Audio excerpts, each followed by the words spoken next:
So we're delighted this morning to resume our research bites from the UCD Institute of Food and Health. And this morning we have Associate Professor Vincent Hargaden, and he's going to speak to us about risk and resilience in food supply chains. So certainly very topical for the times that we're in. So Vincent is Associate Professor of Engineering Management in UCD School of Mechanical and Materials Engineering, and is the founding head of subject for systems engineering, and he's the director of the Master of Engineering Management program. So he was also involved in leading out on the digital manufacturing aspect of the new UCD Advanced Centre for Graduate Professional Education, which includes the Professional Diploma in Operations Excellence. He's obviously part of the UCD Institute of Food and Health because his research spills over into the food area. Some of the projects that he's been involved in has been the Dairy Processing Technology Centre Phase 1 and a current Horizon 2020 project on Volomix Food Systems Dynamics. And today he's going to share some of the results from this project. And at the moment, he's also undertaking analysis of the effect of COVID on the supply chain on the island of Ireland, and that's sponsored by Safe Food. So over to you, Vincent. Thanks, Dolores. Good morning, everybody. And as Dolores said, this is a hot topic at the moment, but the supply chain academic community have been engaged in supply chain risk analysis probably for the last 15 to 20 years. I suppose just as a way of setting the scene, that supply chains are a risky business. And you can see there on the left-hand side, so there was the issue of the colonial pipeline hack last week, causing consternation in the southeast and east coast of the US, where customers were disturbed at having to pay over $3, maybe $4 a gallon for gas. We had the Suez Canal crisis with the Ever Given being stranded. So apparently, if you can't get your garden furniture for the summer in Woodies, it's been blamed that it was stuck on the Ever Given from China. But there's a number of other examples there from a number of different sectors. So before I go into the food sector, but just the general manufacturing sector around the world and how the supply chains in those have been impacted by a range of risks, whether it was the hurricanes in Puerto Rico impacting drug manufacturing, the Japanese tsunami impacting General Motors, manufacturing capabilities in the US, floods in Thailand, and so on. And then maybe coming a bit closer to our own area of interest, food supply chains are risky. I know there's plenty of people in the Institute of Food and Health who focus on kind of, I suppose, at a molecular level and at a pathogen level, the issue of food safety and food risk. So it's where I come at it is from a slightly higher level. I suppose if you want to take the Google Maps view, that kind of zoom up and look at how different companies are linked across the world in terms of supply chains. So obviously there was the horse meat scandal a number of years ago. There's been product recalls. Greg's vegetable bakes had glass in them. There was the Lactalis salmonella contamination. And the salmon, the picture of the salmon there is, I suppose, motivated by one of the things that came out of the Volomix project. There wasn't an issue with the salmon farming per se, but it was actually a disruption to the salmon feed supply from South America as a result of the European Food Safety Authority suspending authorization for ethioxyquin in salmon feed, and that had a knock-on impact on the salmon processing, the farm salmon processing in Norway. And all those risks are before COVID came along. So we're probably all familiar with the various headlines around, there's been so much sourdough and banana bread made that, supermarkets run out of flour. There's reports of milk dumping in the US. A lot of the commodities and staple products going on shortage. Food in the wrong place. So with the closure of the food service business, obviously no demand there for food, but a surge in demand at a retail level. And then at a more general level, availability. So there was some concern this time last year around, would seasonal workers be available to harvest salads, fruits, and vegetables. And then more broadly, was the impact of COVID on food security and nutrition. So that's really just to set the scene. And that has kind of led to two research questions that I've been working on at the moment. The first one there, as Dolores mentioned, it's an analysis of the impact of COVID on Irish food supply chains, and that's been sponsored by Safe Food.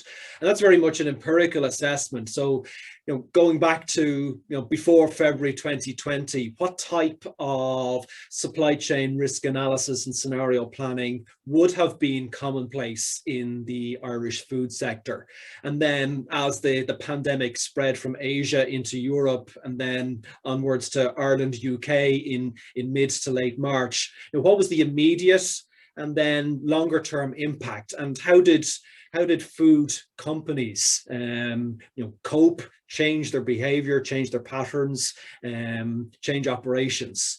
And the structure that we're using there to gather the data through both literature, grey literature, and interviews with key players in the Irish food sector is the Scram tool that was developed back in 2013 by Pettit, Croxton and Fixel.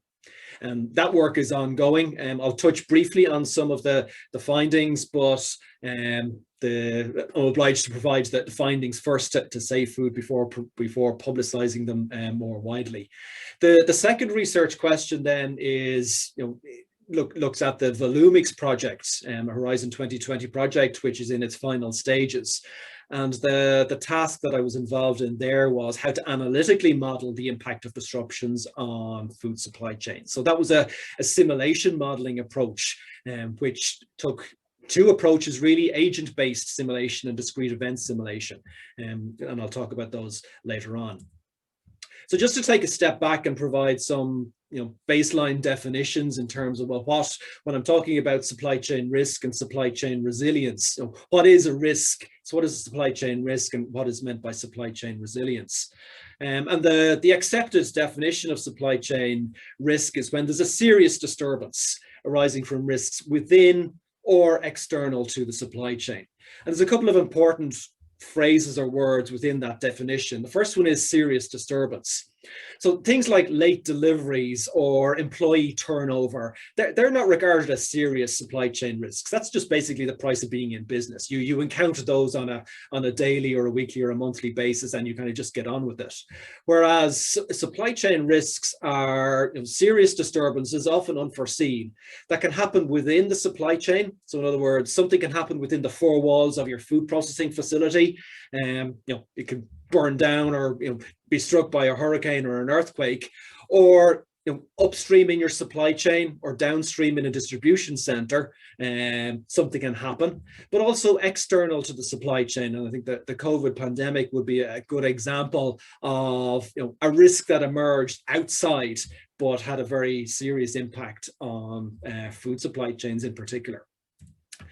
And then when we talk about resilience, so I think resilience has been a buzzword for the last 14 months, whether it's talking about people's state of mind or people's or the state of supply chains. And a general definition of supply chain resilience is the supply chain's ability to return to its original state or move to a new, more desirable state after being disturbed. So originally, supply chain resilience was very much around how quickly can we bounce back to our original operating conditions? But I suppose as companies analysed what they could do, and I suppose out of adversity can come opportunity, companies can actually move to new, more desirable states after being disturbed. And that's kind of taking more of an ecological view of supply chains. That supply chains, when there's a disturbance, they can grow, renew, and move on to new, more desirable states. And then more specifically for food supply chains, in the last few years, there's been some focus on, well, what does resilience in food supply chains mean? And it's really about the ability of a food system to provide sufficient, appropriate and accessible food to all. So it's kind of getting at the not just the availability of food, but of the, I suppose, the nutritional content and the appropriateness of food in the event of these risks occurring. And you might notice from the supply chain risk definition, it was 2002 definition, the resilience definition is 2004.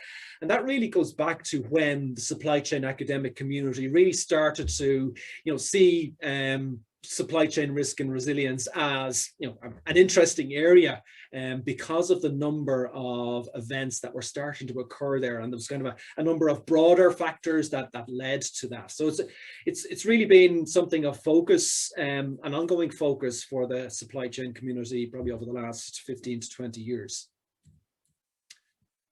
So what happens when things go wrong? So Yossi Sheffy and Jim Rice in the MIT Center for Transportation and Logistics, they did quite a lot of initial case study analysis and building up profiles across different types of supply chain disruptions across multiple sectors, and trying to see, well, what kind of behavior does a disruption take? And they captured it here in terms of 8 major phases. I'm not going to go through them all.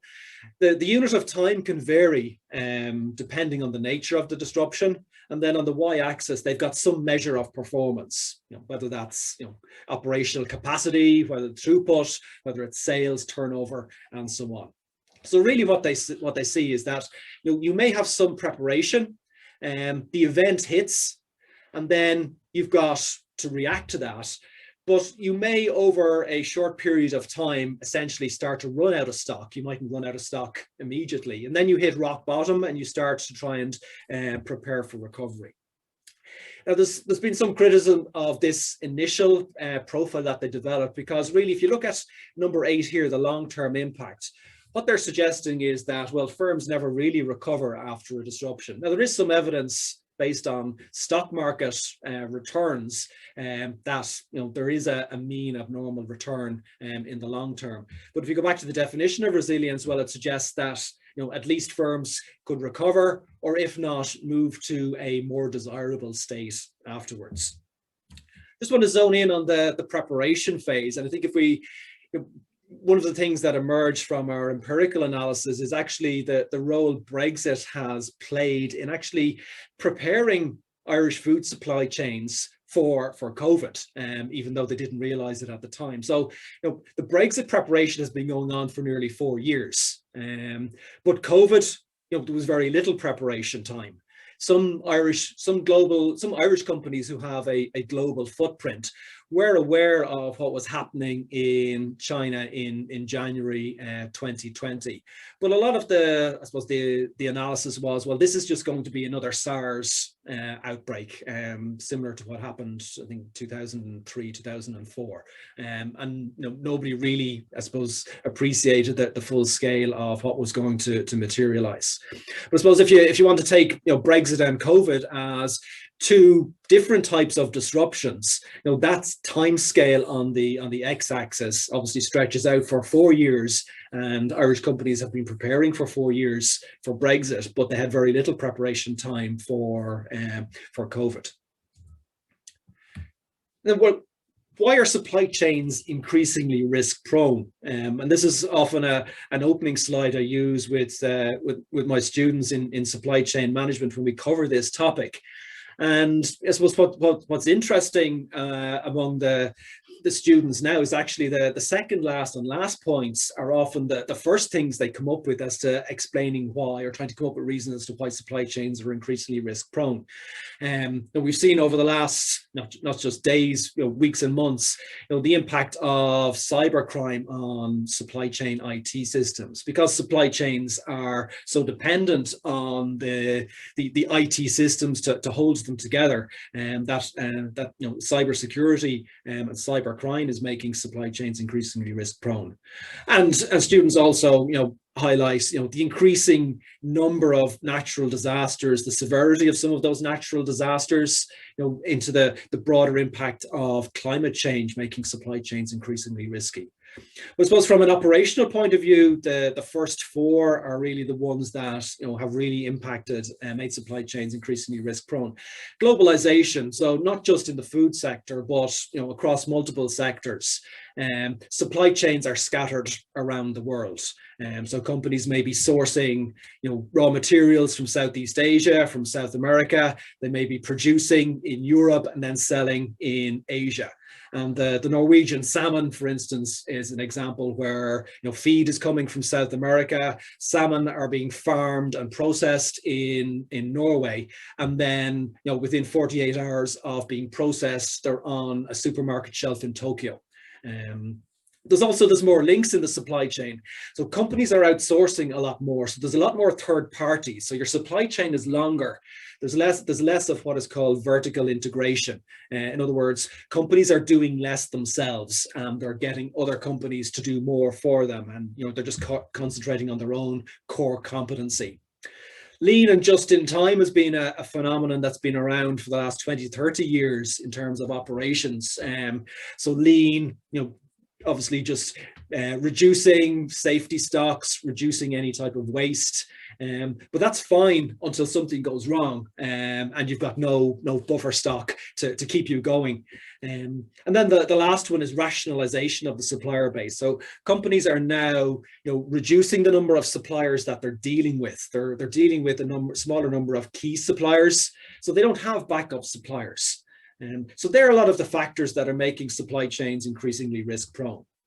So where can disruptions occur? So if you were to just create a generic schematic of a typical supply chain, you've got multiple tiers of suppliers feeding into your internal operations, and then downstream to your customers. Generally, disruptions can occur on the supply side. So a contamination can occur at tier 3 and then filter through right down to the customer site. Something can go wrong within your own four walls of your operations. I think the meat processing sector would be a good example from COVID, around how the internal operations were also disrupted. And then things can go wrong on the demand side, and that's what I'll focus on over the next few slides in terms of what has happened during the COVID pandemic. And it's not just a case that a disruption happens at one location. You've got this ripple effect. So if there's a contamination caused at a tier 3 supplier, it will ripple up the supply chain right down to end customers. So if we look at COVID and the impact that COVID has had on supply chains, it's very much a tale of two supply chains, with apologies to Charles Dickens. So if we take over here on the left-hand side, you've got a number of key processing sectors, whether that's poultry, horticulture, beef, dairy, seafood. So the raw materials generally have a common starting point. They go through a number of stages, and then they diverge at some point into food service or food retail. And if we think about what's happened as a result of COVID, well, the food service business fell off a cliff very quickly from kind of March onwards, whereas retail grocery, because of working from home and because people haven't been able to eat out, saw a massive increase in demand. And then there has been the subsequent, particularly for food retail, but also for food service, for companies that were solely dependent on food service, there has been that ripple effect back up the chain in terms of impacting on their operations. Companies that were diversified in terms of having both food service and food retail customers were in a better position, because then they could just ramp up demand. They were able to ramp up demand for retail and ramp down their demand for food service. But companies who were solely focused on food service found it quite difficult to get into food retail for a number of reasons. So some of the big grocery chains, it's very difficult to get onto their approved supplier lists, their long-term contracts, even down to the basics of packaging. So if you're shipping in, cuts of meat into a restaurant or a hotel, the end user packaging isn't quite as important as the packaging that would go on a supermarket shelf. So the availability of packaging and packaging suppliers was quite a challenge. So COVID was a demand shock in food chains. So, if we take a typical, supply chain schematic from supplier down to customer, the orders go up. So the dotted lines represent the orders going up the chain. So consumer orders from the retailer, the solid line then represents the product flow. But what happened in COVID was, demand was, up to January, was fairly flat at retail. But then COVID hit, we were all working from home, we weren't eating out. Retail demand at supermarkets increased significantly. But as a result, retailers then started increasing their orders to a higher level to their distributors. And then further up the chain, there was this increasing volatility. And that phenomenon is called the bullwhip effect. So the further up the chain you go from the end customer, where you have this increasing variability in demand or in orders back up the chain. That is a well-established supply chain concept called the bullwhip effect. So that is why, maybe going back to the storm Emma in 2018, the beast from the east, why there was empty shelves when it came to bread, because customers, customers bought bread in increasing quantities. Supermarkets ordered increasing volumes from their distributors or their processors, but those distributors or processors didn't have the capacity to produce that volume of bread at short notice. So just very briefly, what has been the impact on food supply chains in Ireland of COVID? So it's if we start at the retail, the consumer behaviour, so remote schooling, work from home, families, snack food, child-friendly food, nutrition, staples like flour, pasta, tin tomato demand increased. Behaviour varied very much in terms of employment status. So, there was one group of consumers who weren't impacted financially by working from home. So they still had disposable income. They weren't able to go out to restaurants to spend that. So there was more spending observed for luxury items in the supermarket trolley or the online basket, whereas consumers who were directly impacted, whether they were furloughed or they were on the pandemic unemployment payments, their focus was very much on nutrition and value. What was interesting about the behaviour, that the market share of Irish supermarkets, and that the Kantar data which tracks this. So Dunnes Stores, Tesco and SuperValu were the big three, and they'd hover around the low 20% each. January, February 2020, Dunnes were number one, Tesco number two, SuperValu number three. From March to October 2020, SuperValu were number one. And there was a number of reasons why Dunnes lost their number one position. Firstly, they didn't have online shopping capability at the time. And also it's considered that the geographical footprint of SuperValu was more local. And with the 2 kilometre and the 5 kilometre restriction in place up until, I think, the end of May, people were going to their local supermarket for product. But also SuperValu had an online presence, as did Tesco. The supermarket sector also learned quite a lot of lessons from Storm Emma in 2018, and that they consider that really a major stress test of just-in-time grocery supply chains in Ireland, and a lot of lessons were learned from that. In terms of the dairy sector actually did quite well. There was no impact on supply. In fact, and there was a lot of concern from February to March, dairy processors will be ramping up to peak production. The year-on-year milk volume processed was up 5% in 2020 compared to 2019. There was some of the processors who were more reliant on food service did have a hit. But things like retail cheese was significant demand for that. I think the meat processing sector was obviously the one that was the most severely impacted in terms of within the four walls of facilities, and that's well documented. Seafood is quite a short supply chain. The government put in place a boat tie-up scheme for the seafood sector, because fishermen weren't going out fishing if they didn't have particularly food service customers.